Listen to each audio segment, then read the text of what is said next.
एगो गुरु भाई जैसे यहाँ गुरु का दरबार लग जाए, ऐसे गुरु के दरबार में जाके सब गुरु भाई बन के समझावत भजन के माध्यम से कहा, अरे आज न काल हम कराई चर्चा,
एक दिन मर जाना है सब दीदी भाई लोगों को,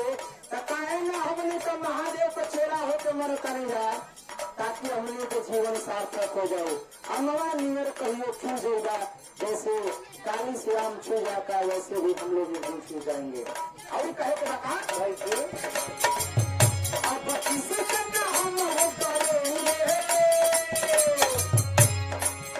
अब किसी करना हम करेंगे, लेंगे लेंगे हम लेंगे लेंगे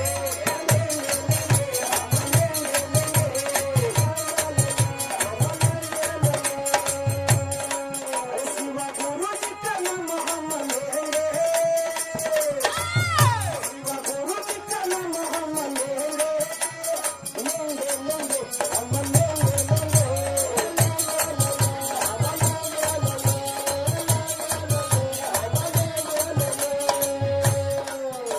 लास्ट भावना कहे के बाद जब हमने के सवाल भी देखना,